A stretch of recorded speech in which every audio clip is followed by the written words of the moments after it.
आज ही मैं आपके साथ बहुत ही ज़्यादा लज़ीज़ बीफ यखनी पुलाव की रेसिपी शेयर करने वाली हूँ। मेरे हाथ की यखनी पुलाव मेरी फैमिली में बहुत ही ज़्यादा पसंद किया जाता है, तो मैंने सोचा क्यों ना अपनी रेसिपी आपके साथ भी शेयर की जाए। बहुत ही सिंपल और बहुत ही ज़्यादा लाजवाब सी रेसिपी है। तो जी, मैं हूँ Tuba Khan, welcome to my channel, let's get started. तो पहले जी आपने पैन में मीट शामिल करना है। मैं यहाँ बीफ का इस्तेमाल कर रही हूँ, आप चाहे तो मटन के साथ भी बना सकते हैं, सेम प्रोसेस है, ठीक हो गया। यहाँ जी आपने क्या करना है, मीट शामिल करना है। मैंने यहाँ पे जो मीट इस्तेमाल किया है वो विद फैट है और विद बोन है, यानी कि इसमें मैंने चर्बी रोगन वाले गोश्त का और साथ ही मैंने इसमें हड्डी वाले गोश्त का इस्तेमाल किया है। यखनी पुलाव में ये आपने मेन ध्यान रखना है कि आपने फैट वाले गोश्त का और बोन वाले गोश्त का इस्तेमाल करना है, तो उससे यखनी बहुत ही अच्छी बनती है, ठीक हो गया। उसके बाद जी आपने इसमें पानी शामिल कर देना है। मैंने तकरीबन यहाँ पे 2 लीटर पानी शामिल किया है, क्योंकि हमने यहाँ पे अच्छी सी यखनी तैयार करनी है। अगर बहुत ज़्यादा पानी भी शामिल ना करें, नहीं तो फिर क्या होगा कि आपको उसे पकाते पकाते काफ़ी टाइम लग जाएगा। तो मैंने तकरीबन यहाँ पे 2 लीटर पानी शामिल किया है अंदाजे से, ठीक हो गया। उसके बाद जी आपने इसमें शामिल कर देना है 2 अदद प्याज रफली कट करके शामिल कर दें, 1 पूरा लहसुन शामिल कर दें और सारे खड़े मसाले आप शामिल कर दें, ठीक हो गया। इक्वल क्वांटिटी में शामिल करें, तकरीबन 2 टेबल स्पून सारे खड़े मसाले, जिसमें है बादियान के फूल, बड़ी इलायची, छोटी इलायची, दालचीनी, तेज़पात, अच्छा जी यहाँ पे लौंग, साबित काली मिर्चें, ज़ीरा, ठीक हो गया। लेकिन उसके बाद आपने शामिल करना है सौंफ और साबित धनिया। तो बाकी चीज़ें आपने 2 टेबल स्पून शामिल करना है, लेकिन सौंफ और धनिया ये डबल क्वांटिटी में जाएगा, यानी कि 4 टेबल स्पून जाएगा। 4 टेबल स्पून सौंफ और 4 टेबल स्पून साबित धनिया, ठीक हो गया। ये डबल क्वांटिटी में जाएंगी। आई होप आपको सारी चीज़ें अच्छी समझ में आ रही होंगी। फ्लेम आपको ऑन कर देना है और उसके बाद ये आपने क्या करना है, इसे अच्छे से पकने देना है।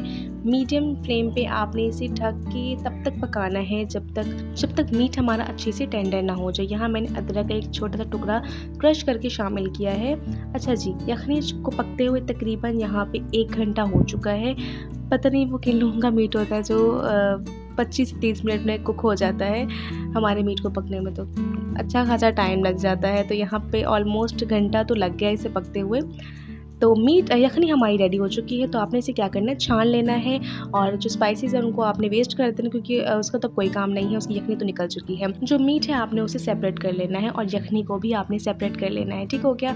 उसके बाद जी आपने ऑयल शामिल करना है 1/2 कप और आपने प्याज को अच्छे से ब्राउन कर लेना है और हाफ ब्राउन किए हुए प्याज को आपने निकाल लेना है, उसे हम लास्ट में शामिल करेंगे। और बाकी प्याज को आपने ब्राउन करके उसमें जो मीट हमने जिस यखनी निकाली थी जिससे, वो मीट आपने इसमें शामिल कर देना है। साथ ही अदरक लहसुन का पेस्ट शामिल करना है और जी आपने यहाँ पे हरी मिर्चों का पेस्ट शामिल करना है। उसके बाद जी आपने 1 कप दही शामिल कर दें और साथ ही जी आप इसमें शामिल कर दें 1 खाने का चम्मच काली मिर्च का पाउडर, 1 खाने का चम्मच कुटी हुई लाल मिर्चें, नमक शामिल कर दें। और उसके बाद जी आप इसमें शामिल कर दें चाइनीज़ नमक 1 टेबल स्पून शामिल कर दें और नॉर्मल वाइट नमक आप 1 टेबल स्पून शामिल कर दें, ठीक हो गया।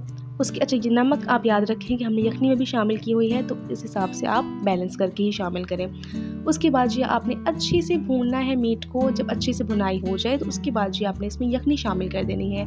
अच्छा, अब अगर 2 कप आप चावल ले रहे हैं, 2 कप चावल ले रहे हैं तो आप इसमें 4 कप यखनी शामिल करेंगे, मतलब डबल रेशियो के हिसाब से, ओके।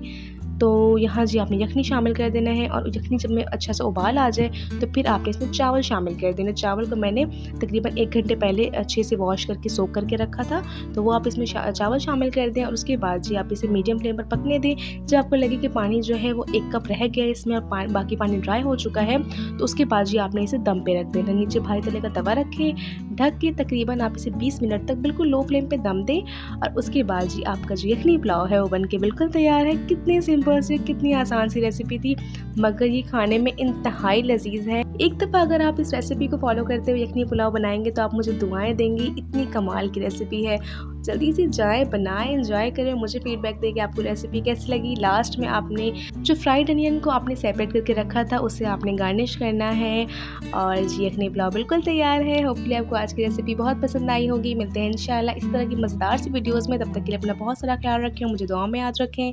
अल्लाह हाफिज़।